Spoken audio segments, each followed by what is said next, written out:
So you've got the notes.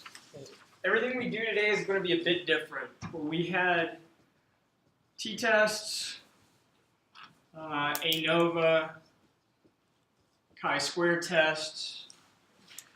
All of these engaged in some sort of analysis of statistical significant relationships between independent variable and a dependent variable.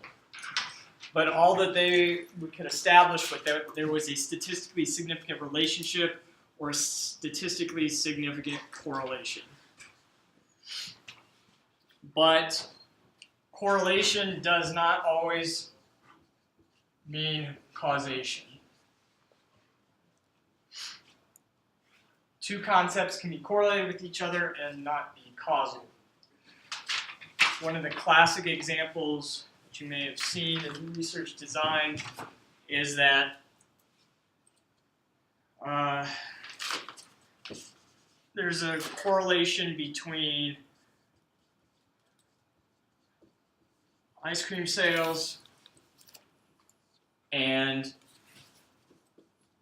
number of homicides. And this is a positive correlation. So you increase ice cream sales, we see an increase in the number of homicides.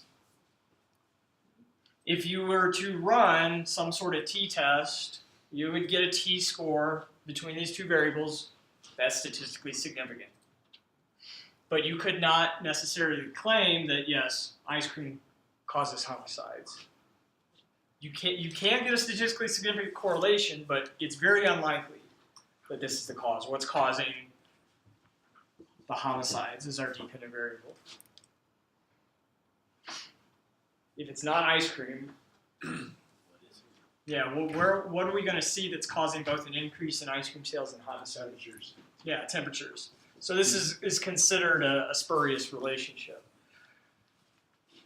What's really going on is that we've got an unobserved variable, temperature. As the temperature rises, number of ice cream sales increase, but as temperature also rises, it's been shown there's an increase in homicides. And so it's not ice cream causing homicides, it's temperature, people getting more agitated, killing each other. But if you ran an analysis where you did a t-test between ice cream sales and homicide, you'd get a statistically significant relationship, but you could not claim causality. What we do now with regression is we can get at causal relationships. We can get at the direction of the relationship between an independent variable and a dependent variable and the strength. So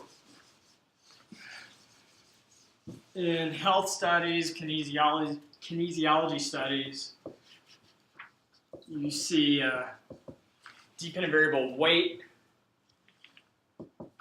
Weight is a function of, or caused by, or dependent upon many different things. Caloric intake is one effect, or one causal mechanism. Increase your calories, probably your weight's going to go up.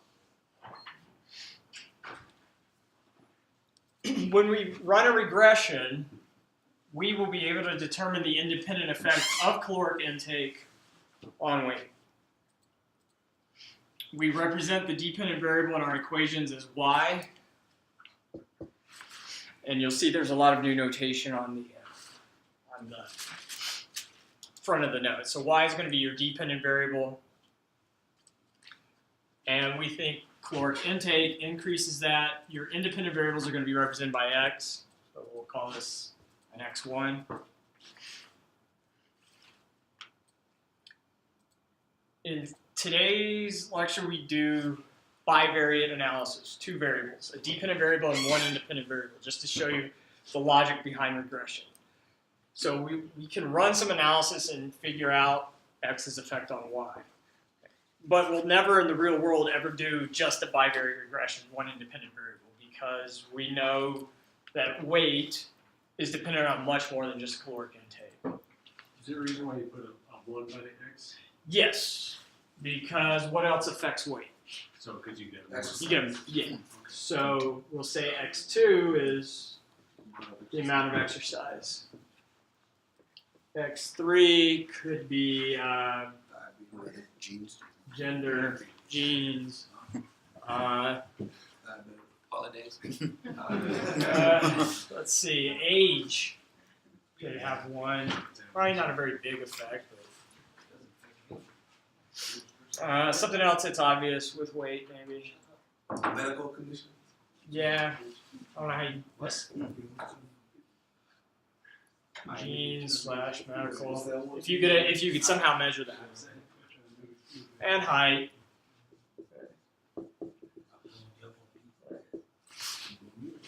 So in a regression, when we talk about multivariate regression next week and the week after, we'll be, in essence be running an analysis of all of these variables on weight.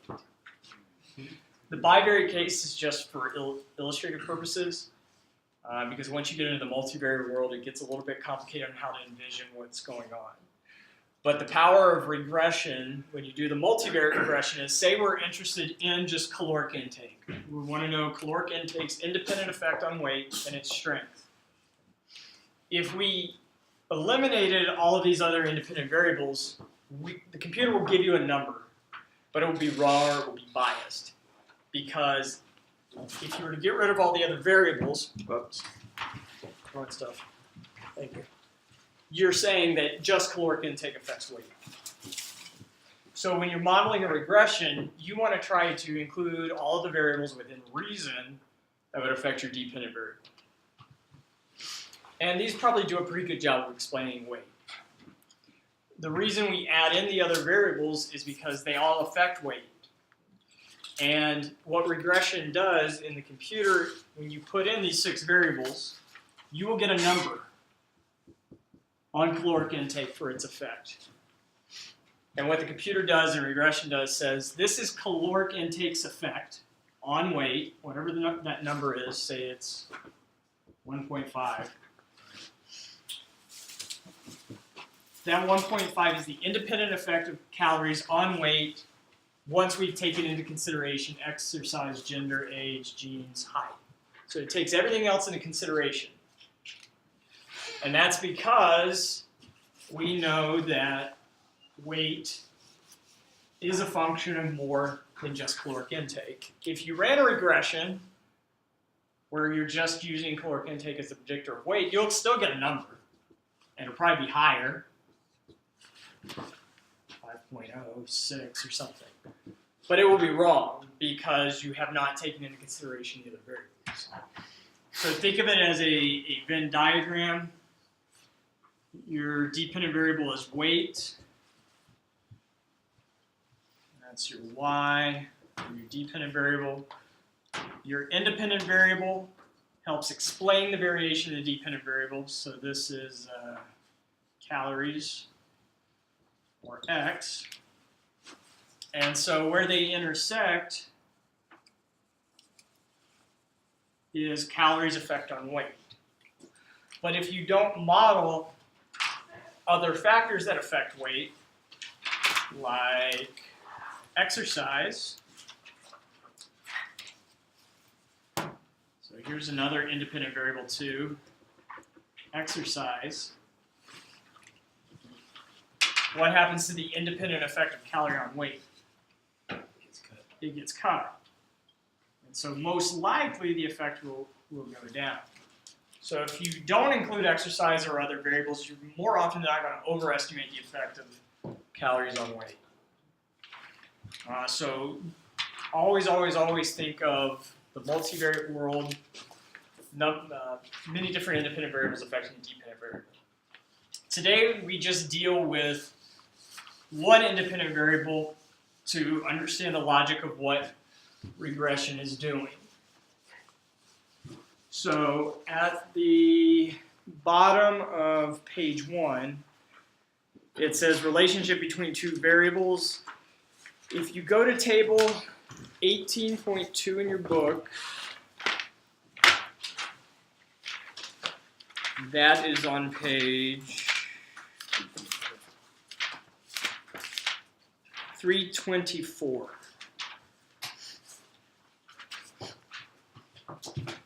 In the blue book, and I'll reproduce it real quick on the board.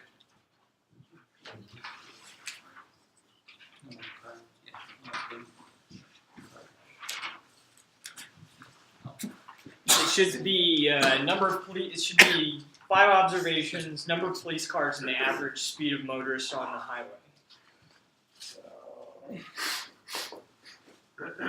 police, and then average speed. So for 3 police cars, the average speed of motorists on the highway was 64 miles an hour. For 1 police car, the average is 71. 4 police cars on the highway, 61 miles an hour is the average speed. 5 police cars, 58 miles per hour is the average speed. And then 7 police cars, it's 56 miles per hour. What is the dependent variable? What is likely? The average speed. Speed. Yeah, speed's going to be your dependent variable or your y, and the number of police cars affecting it. More police cars, probably hypothesize that the average speed's going to decrease. So the number of police cars is your independent variable or your x. The first step in understanding what regression does is to take this data and plot it on an XY graph. And I think I gave you space, yeah, on the back, on page 2. So plot this data. Your x is your number of police cars, your independent variable. Your y is the average speed of cars, or your dependent variable. So go ahead and try to plot the data in a graph, and I'll do the same.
So if you're starting out, it's probably not going to be perfectly to scale, but you've got the number of police cars on the x-axis, the average speed on the y-axis, and now put a dot for each data point. So for 3 police cars, put a dot for 64 miles an hour, and you do it for the remaining 5.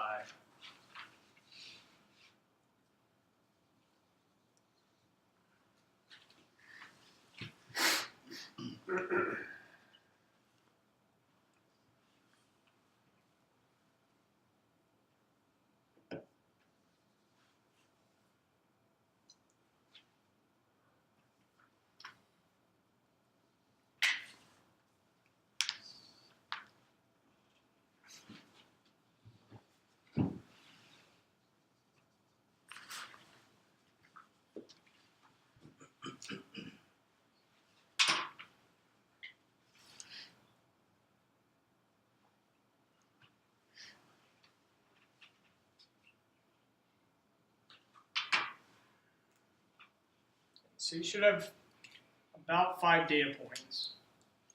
5 exactly. Does your dots look something like this? So this is a plot of the data. It's also considered a scattergram. This is what computers do when you have thousands of observations. It plots each y against each x. This is very simple because there's only 5. if you're going to run the regression of just y equals x, so speed as a function of number of police, you've got this data point of your raw data, your observed data. What regression does is it puts a best fitting line through this data array. And very rarely, if ever, will your data line up perfectly in a straight line. So don't try to connect the dots and see what the pattern is. But given this data spray, try to put the line that best fits that data, a straight line, through there.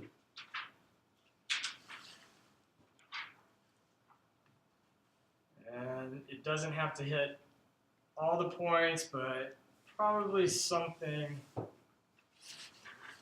like that.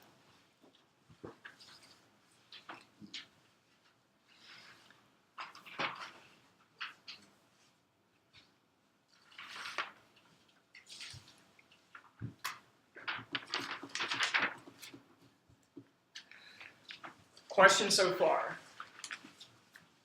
You've got observed data. It's not going to fit a perfect line, but what regression does is it tries to fit a line through that data. Straight line, no curves. It tries to put a best fitting line through that data. The slope of this line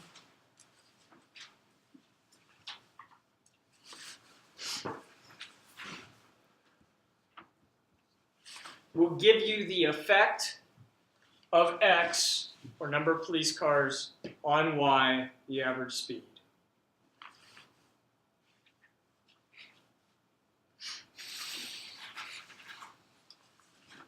Which we will call beta, or sometimes you see it as little b. So you have a straight line, a best fitting straight line through the data. This line, this green line, has a slope. It has a place where it hits the y-axis. And regression is basically giving you the formula for the equation of this line. And this line will tell you the effect of x on y based upon your observed data. So we put a straight line through the data. That's the best fitting straight line we could get. The slope is our beta, and we'll put it up here in our equation because that will tell us the independent effect of x on y. And ultimately what we're trying to do with regression is find the equation for this line. And the slope of this line, which is the most important, the beta or the b, tells us the effect of x on y. Slope, depending upon how you've seen it, slope can be abbreviated change in y with respect to change in x.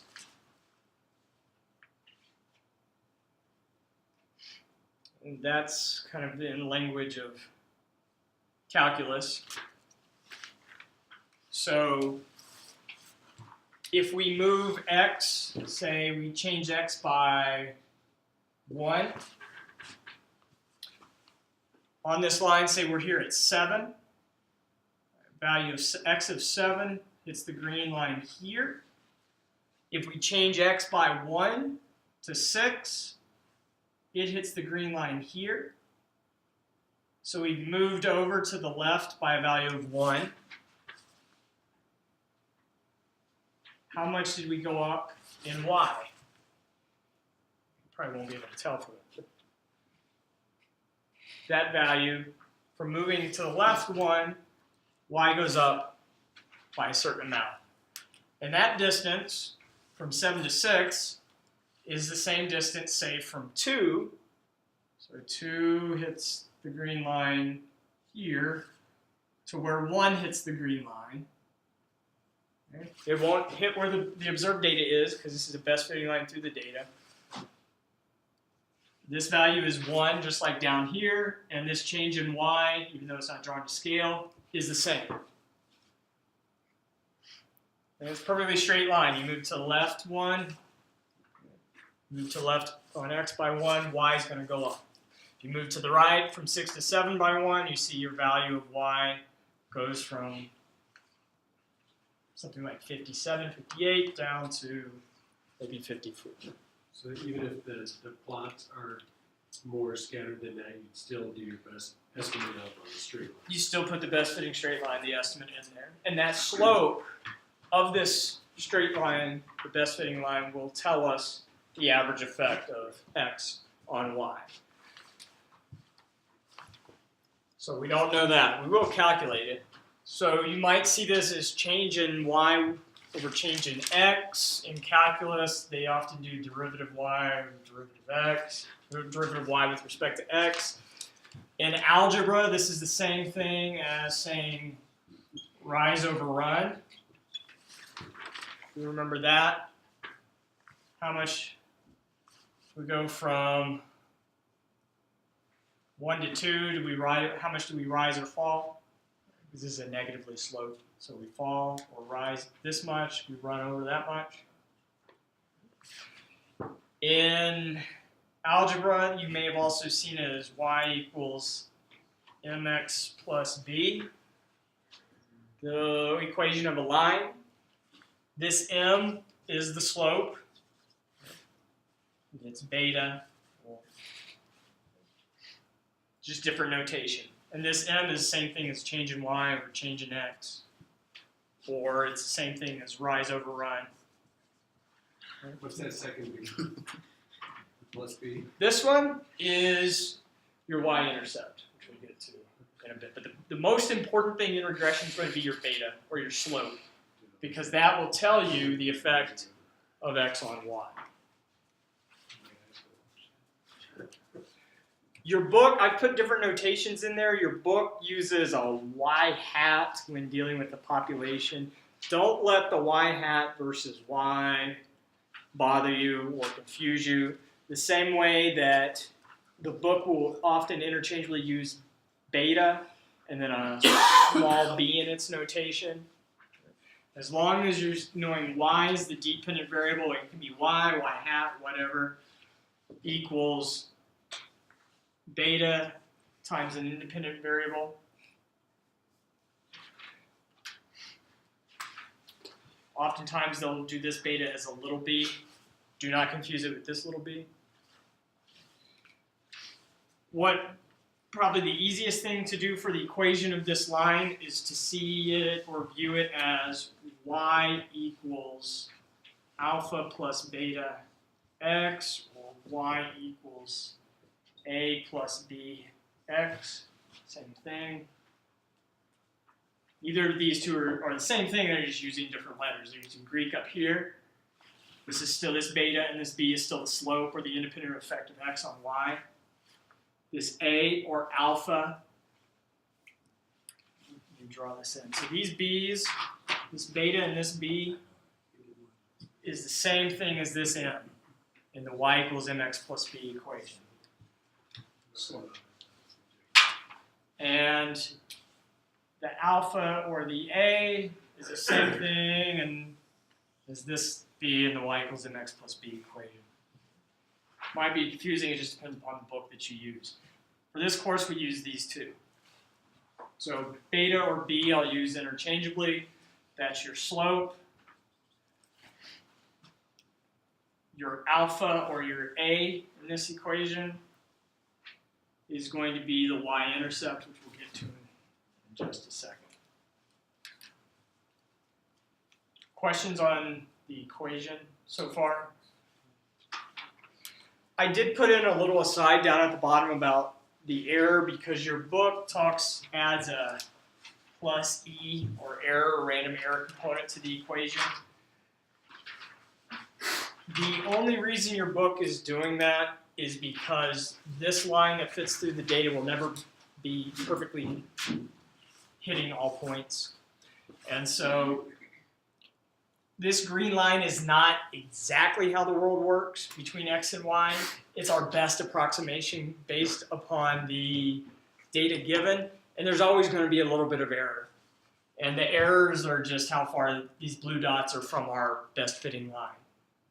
So it's a little bit of an error, there's a little bit of an error, there's a little bit of an error, there's a little bit, there's a little bit.